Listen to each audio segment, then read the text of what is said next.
वर्तमान जो सांबादिकांकर मृत्यु होईची तांको शैतान स्वामी श्रीधर जेना को वर्तमान सुधा गिरफ करा जायची तांको विरोध रे संगीन एवं सांघातिक मामला लागिची बापांकर अभियोग क्रमे हत्याकांडर मामला जाकी भारतीय न्याय संहितार 103 आत्महत्या पई प्रवर्तैबा जाकी बीएनएस रो दफा होची 108 যৌতুক নির্যাতনা 80 এবং 3+5 একাধিক অভিযুক্তଙ୍କ সম্পৃক্তি এই আধারে বর্তমান সুদ্ধা শ্রীধর জেনাকে বর্তমান সুদ্ধা গিরফ করা যাইছি তাঙ্ক পরিবার লোক বর্তমান সুদ্ধা থানার দ্বারস্থ হইছন্তি হাতরে আলবম ধরি বর্তমান সুদ্ধা সেমানে আসি পৌঁছন্তি যে কেইভଳି ভাବରେ কেতে খুশিরে তাঙ্ক সহিত বিবাহ করা যাইতিলা এবং পরবর্তী সময়ে ଏହା কেমিতি সম্পূর্ণ ভাବରେ ভাঙ্গিরুজি চুরমার হইগলা ଏହା বর্তমান সুদ্ধা আপন দেখুছন্তি এ হউচি সে আলবমর চিত্র কেতে স্নেহ শ্রদ্ধারে তাঙ্ক ঝিওଙ୍କୁ সে বিবাহ দেইতিলে সাত জন্মর সাথী হওয়া পাই জনে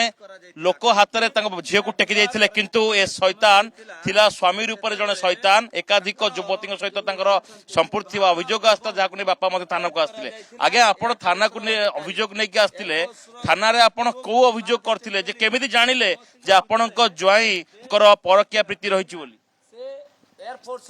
तार दी दिन आगु झील जानिला पर आमको कहला जे डैडी जे श्रीधर ता स्वामी ता पूर्वर कुआडे गोटे झील को बाहा डिवोर्स करछि एवं दी तीन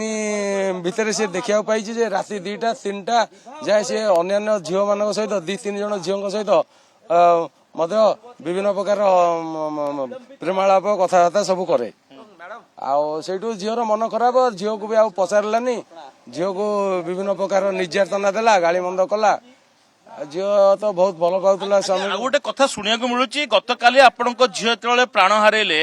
ता पूर्व दिन आपण एई थाना को आसले रिपोर्ट देवाई आपणकर कौन पुलिस आपण कथा शुणिलान ना कौन घटना अघटना कौन है आपण एमती झगड़ा करिया भितर 2 जन झील आसिक कंप्लेन करतला पुलिस स्टेशन रे ताको बुझासुझा 2 जन जाको कले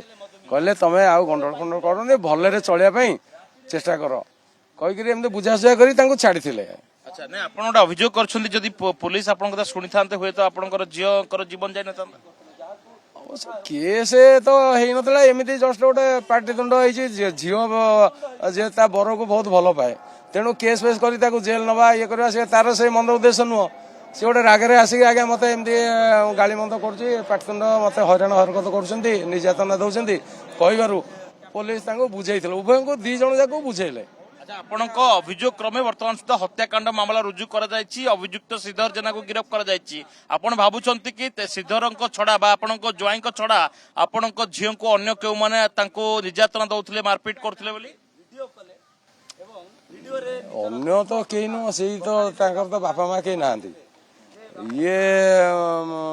केवल ये श्रीधर ही निर्यातना दिए कौन तार खराब काम सब करे अन्य झील सहित संपर्क रखा रखिक टे अवहेला करे झील सहित शेष थर कौन कथा आपन को से कौन सब कहते काली संध्या 5टा से घर को आसला मुझे थी बोले अरे आउ सब ठीक भल अच्छे तो ना हाँ ये बोध होगा कहला हाँ भल अच्छी एमती कहला आपर तो मुझे कौन कम पड़ता बाहर को आसिक अधघंटा भितर घर गला से आउ ना अकाउंट रु कौन टंका गायब अकाउंट रु 3,40,000 ना केते नहीं अकाउंट रु झील अकाउंट पोस्ट ऑफिस रे डिपोजिट करथला ताडू 3,40,000 ना कौन नहीं आसी ओके तो वर्तमान सुधा गोटे कथा होची जी जने सांबादिका थिले जी विभिन्न समय रे ए अपराध रो कहानी लिखुथिले जहांकर स्टोरी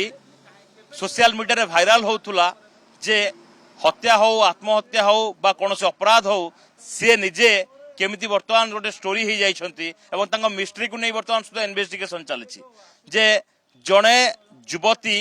काहेकि प्राण हारिले एबे वर्तमान सुधा हत्याकांड मामला रुजु करा जाइछि पुलिस ए दिगरे तदंत करूछि प्रकृत रे यह जदि आत्महत्या थिला तांको केवल तांको स्वामी प्रवर्तई थिले ना ता पछरे आउ कोन उद्देश्य थिला काहेकि ना ए जो व्यक्ति जनक रहिथिला तार एकाधिक युवती सहित महिला सहित अनैतिक संपर्क रहिथिला जेउ संपर्क रे जानिया परे जने पत्नी या ऊपर स्वरोत्तोलन करथिले ता परवर्ती समय ही ତାଙ୍କୁ ସେ ଟର୍ଚର କରିବା ଆରମ୍ଭ କରିଥିଲେ, ଯାହାକୁ ନେଇକି ମାମଲା ଧଉଳି ଥାନା ପର୍ଯ୍ୟନ୍ତ ପହଞ୍ଚିଥିଲା। ବିଭିନ୍ନ ସମୟରେ ମାନସିକ ଶାରୀରିକ ନିର୍ଯାତନା ଦିଆଯାଇଥିଲା, ତାଙ୍କ ଆକାଉଣ୍ଟରୁ ଟଙ୍କା ଗାୟବ ହୋଇଯାଇଥିଲା। ତ ଏ ପୁରା ଘଟଣାର ପୁଙ୍ଖାନୁପୁଙ୍ଖ ତଦନ୍ତ ହେବାର ଆବଶ୍ୟକତା ରହିଛି। ଅନ୍ୟ ଯେଉଁ ଯୁବତୀମାନେ ରହିଛନ୍ତି ବା ଅନ୍ୟ ଯେଉଁ ମହିଳାମାନେ ରହିଛନ୍ତି, ଯାହା ପୂର୍ବରୁ ତାଙ୍କର ଛାଡ଼ପତ୍ର ହୋଇଥିଲା, ସେ ସମସ୍ତଙ୍କୁ ବର୍ତ୍ତମାନ ତଦନ୍ତ ପରିସରଭୁକ୍ତ କରାଯିବାର ଆବଶ୍ୟକତା ରହିଛି ଏବଂ ସାମ୍ବାଦିକଙ୍କୁ ବର୍ତ୍ତମାନ ସୁଦ୍ଧା ନ୍ୟାୟ ମିଳିବ ବୋଲି ବର୍ତ୍ତମାନ ସୁଦ୍ଧା ଆଶା ପ୍ରକଟ କରାଯାଇପାରେ।